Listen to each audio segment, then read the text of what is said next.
شروع اللہ کا نام لے کر جو بڑا مہربان نہایت رحم والا ہے۔ یہی لوگ ہیں جن کے لیے روزی مقرر ہے، یعنی میوے، اور ان کا اعزاز و اکرام کیا جائے گا۔ نعمت کے باغوں میں ایک دوسرے کے سامنے تختوں پر بیٹھے ہوں گے، شراب لطیف کے جام کا ان میں دور چل رہا ہوگا جو رنگ کی سفید اور پینے والوں کے لیے سراسر لذت ہوگی، نہ اس سے درد سر ہو اور نہ وہ اس سے بہکیں۔ اور ان کے پاس حوریں ہوں گی جو نگاہیں نیچی رکھتی ہوں گی اور آنکھیں بڑی بڑی، گویا وہ گرد و غبار سے محفوظ انڈے ہوں۔ پھر وہ ایک دوسرے کی طرف رخ کر کے سوال و جواب کریں گے۔ ایک کہنے والا ان میں سے کہے گا کہ میرا ایک ساتھی تھا جو کہتا تھا کہ بھلا تم بھی ایسی باتوں کی تصدیق کرنے والوں میں ہو؟ بھلا جب ہم مر گئے اور مٹی اور ہڈیاں ہو گئے تو کیا ہم کو بدلہ ملے گا؟ اللہ کہے گا کہ بھلا تم اسے جھانک کر دیکھنا چاہتے ہو؟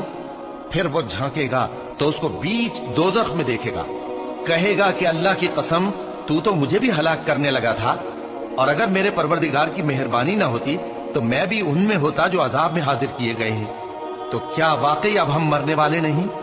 ہاں، جو پہلی بار مرنا تھا سو مر چکے، اور ہمیں عذاب بھی نہیں ہونے کا۔ بے شک یہی تو بڑی کامیابی ہے۔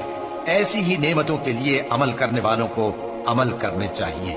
بھلا یہ مہمانی اچھی ہے یا تھوہر کا درخت؟ ہم نے اس کو ظالموں کے لیے بلا بنایا ہوا ہے۔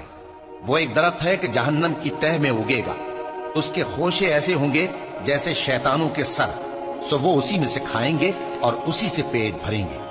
پھر اس کھانے کے ساتھ ان کو کھولتا ہوا پانی ملا کر دیا جائے گا، پھر ان کو دوزخ کی طرف لوٹایا جائے گا۔ انہوں نے اپنے باپ دادا کو گمراہی